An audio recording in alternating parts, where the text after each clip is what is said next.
Good evening, I'm Dennis Ward. Welcome to APTN National News Weekend. It's been 22 years since serial killer Robert Willie Pickton was arrested for the murder of dozens of women. On Thursday, he was officially eligible to apply for day parole. That news angered the families of some of Pickton's victims. They held a vigil at the old Pickton farm. APTN's Tina House was there and has more. It all began in 2002 when police arrived at the farm belonging to the Pickton family in Port Coquitlam with a warrant to search for firearms. Officers stumbled upon discarded women's clothing and personal items strewn about the property. That's when one of the largest investigations in Canadian history began. Robert Pickton was charged in the deaths of 26 women, but only went to trial for 6. He was found guilty of second-degree murder.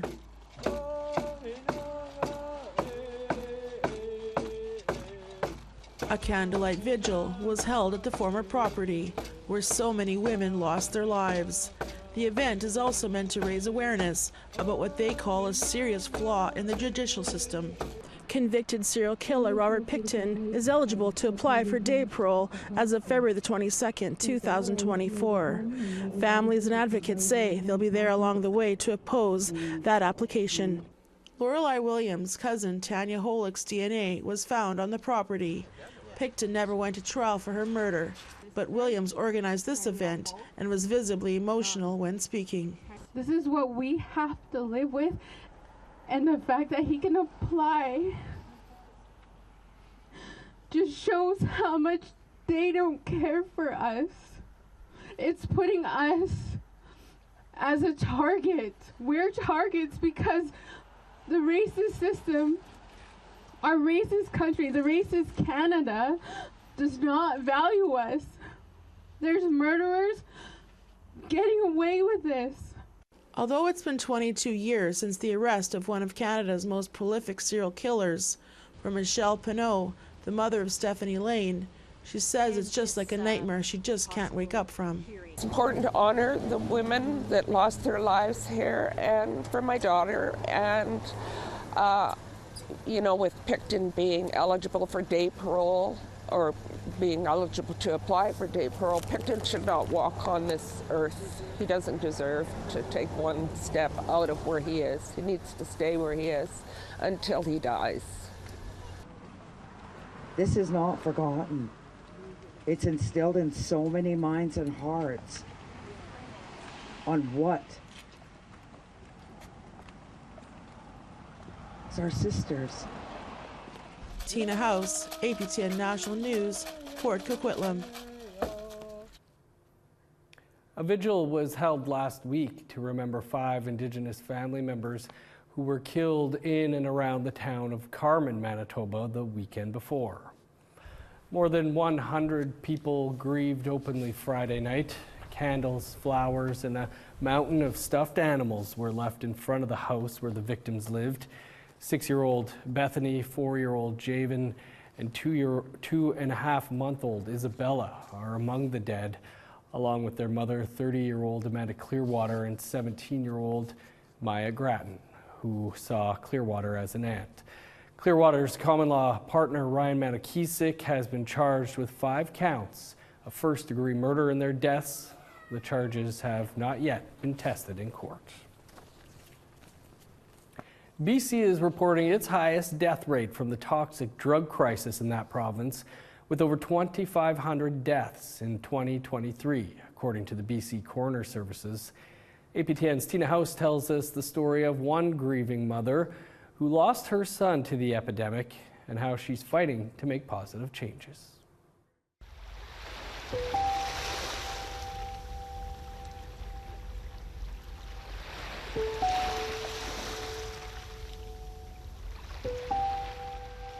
Well, I'm like, Lenny, man,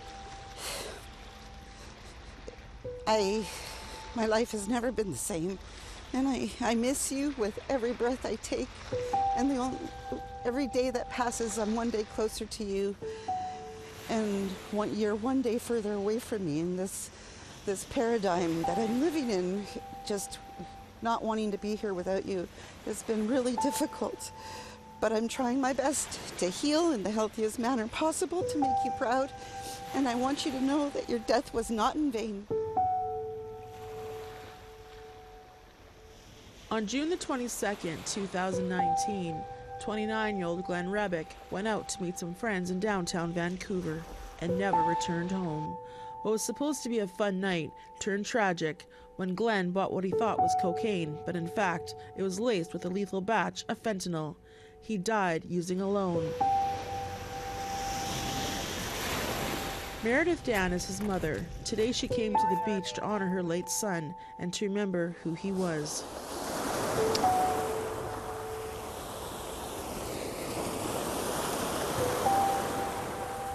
I hope you're peaceful, baby.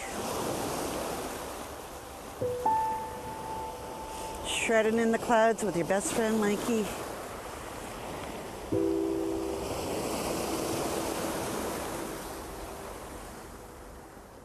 Rebick was a well-known skateboarder in the Vancouver scene and was well on his way of making a career out of it before he passed away.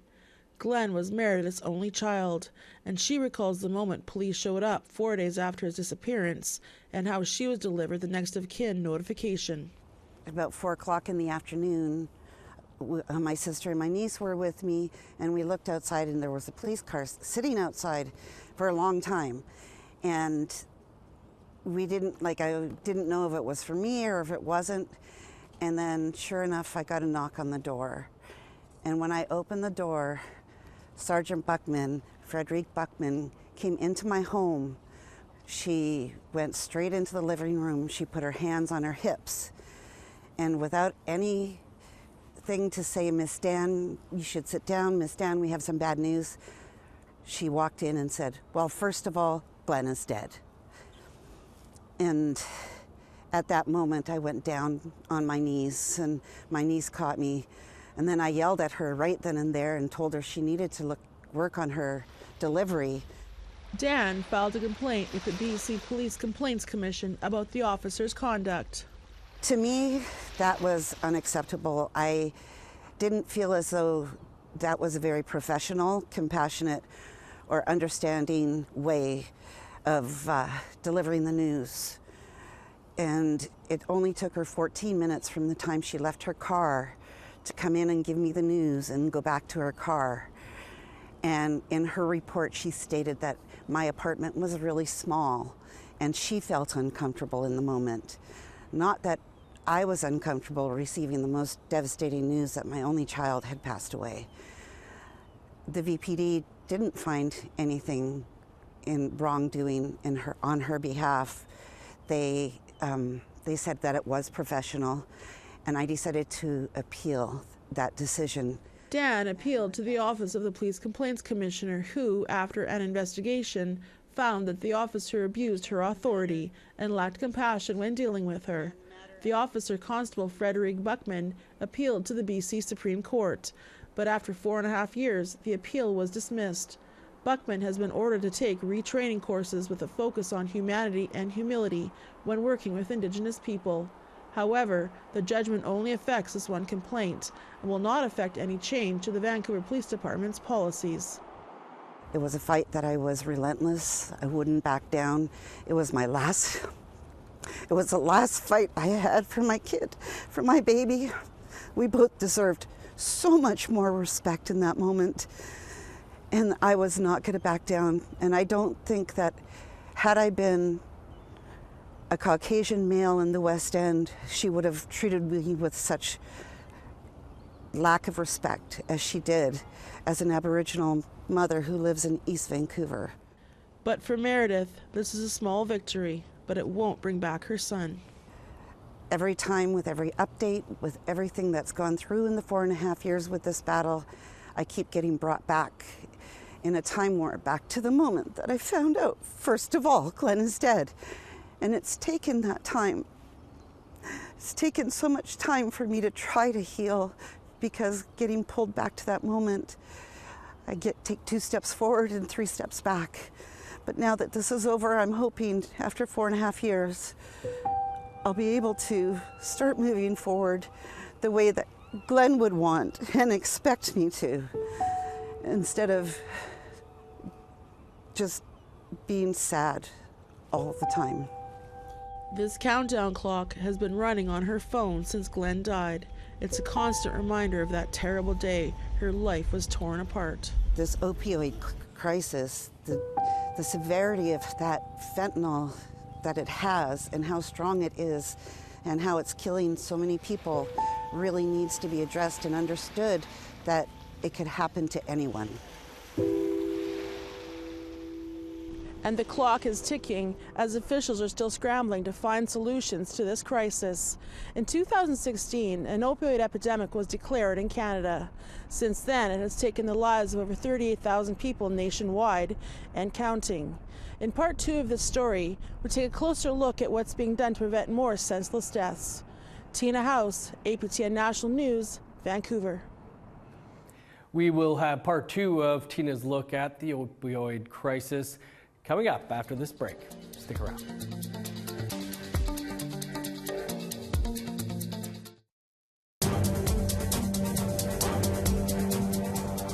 Welcome back to APTN National News Weekend.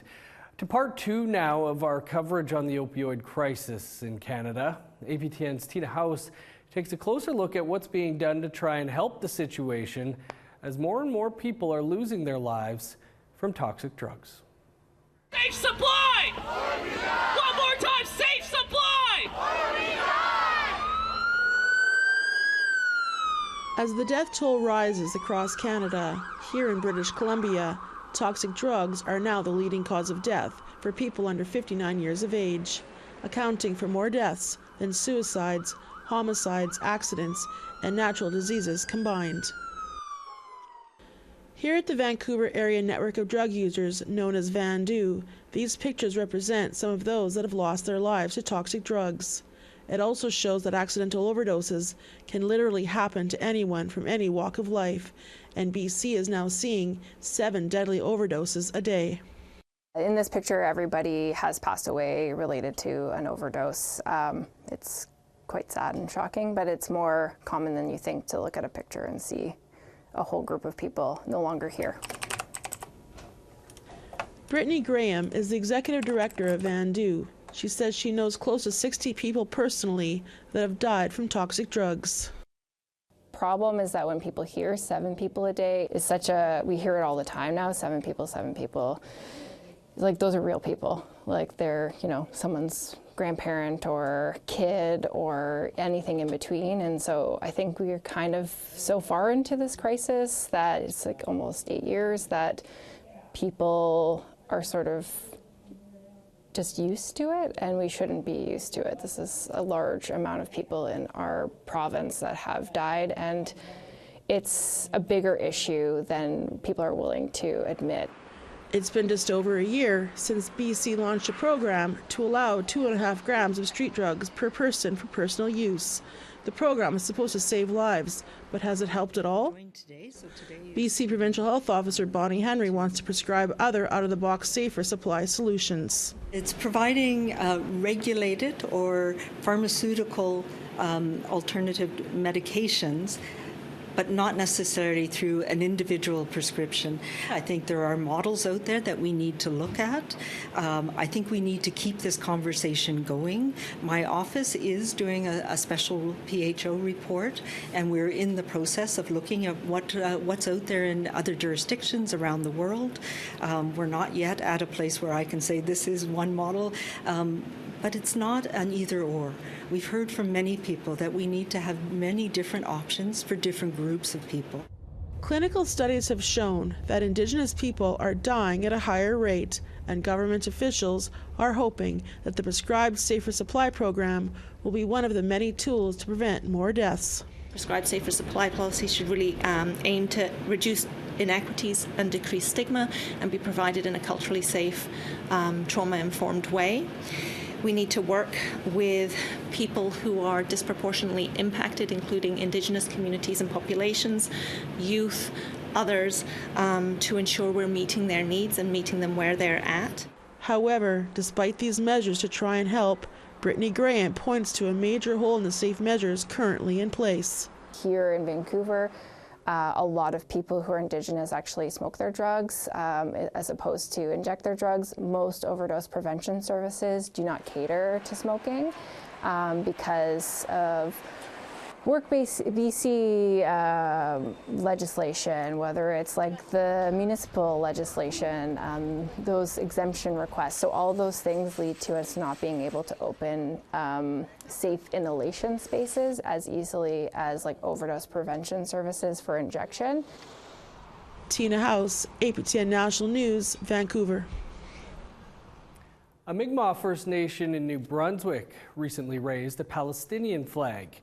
As Angel Moore explains, it was to call for an immediate ceasefire in Gaza and remember the children who have died in this current Israel-Hamas conflict.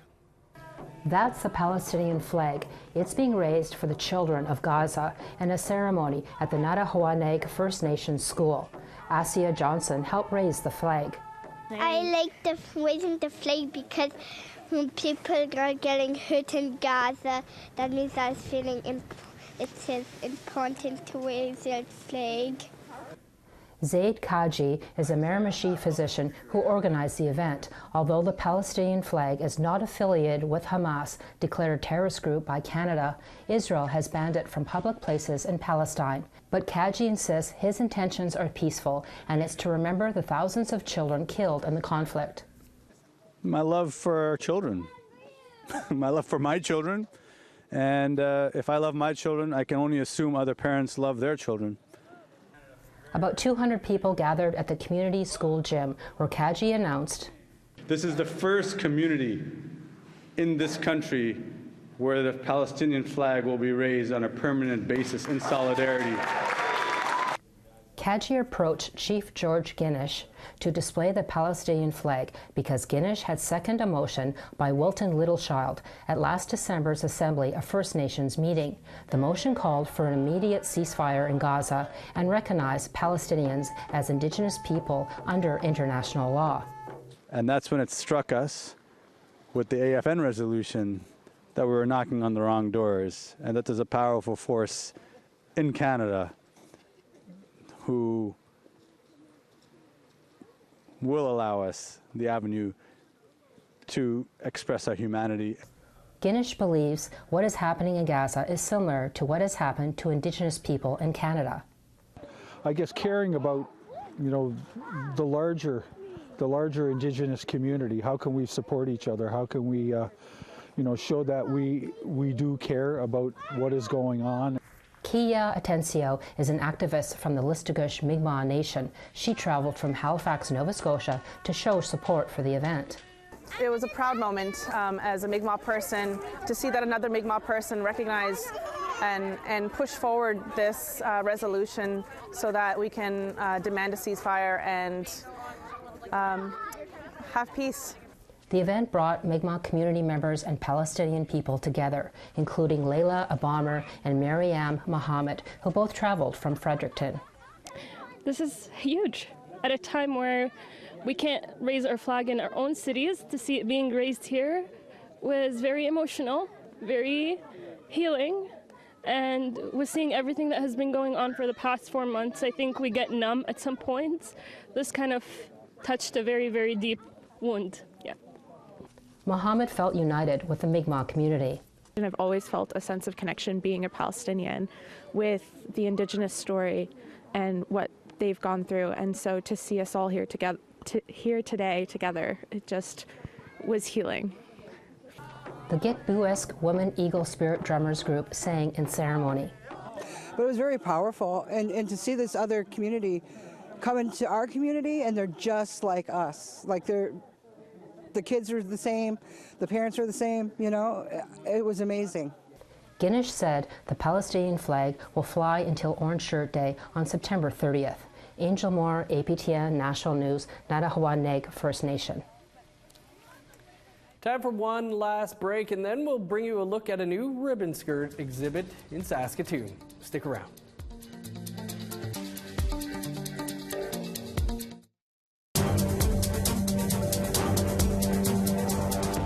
Welcome back to APTN National News Weekend. A group of 24 Métis artists have come together to showcase their journey of connecting with their ancestry through the creation of ribbon skirts and shirts.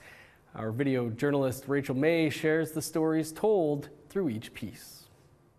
It's not just sitting down at a sewing machine and just starting to sew. The thoughts and the ideas that are put into these skirts well in advance of even touching the sewing machine are really important. That's Amy Briley of the Gabriel Dumont Institute in Saskatoon. She's one of the artists in the We Wear Them With Pride exhibit at the Saskatchewan Craft Council. There are 24 skirts and 3 shirts by Métis artists in the exhibit. Briley's skirt has special meaning for her. It's not just a celebration of culture, but a connection to her cousin. It's called Megan's skirt. It represents my cousin, Megan Gallagher, who went missing and then was subsequently murdered. This is a way that I can have her close to me now that she's no longer with us on this side. Briley says she wears the skirt when doing anything related to Megan, such as awareness walks, trials, or if she just wants to feel close to her cousin. Steph Canning of the Saskatchewan Craft Council says that collaborations with the Gabriel Dumont Institute always brings beauty to the gallery floor. We were really excited to work with them again to bring this ribbon skirt exhibition to life here in our gallery. This free exhibit is open now until March 9th at the Saskatchewan Craft Council in Saskatoon. Rachel May, APTN National News, Saskatoon. Wanuskewewin Heritage Park is empowering Indigenous artists to showcase their culture. After a month-long residency there, a Saskatchewan artist has a new exhibit that is now open to the public. Here again is Rachel May with more on how one artist is expressing his culture. I'm a big believer that we all have our part to play. We owe it to future generations to show that and to be a part of that story. Color and Culture is the name of Kevin Piace's new exhibit, now open at Wanuskewin Heritage Park. Piace is a member of Yellow Quill First Nation and Peter Chapman First Nation. He attended both Gordon's and St. Michael's Indian residential schools during his childhood.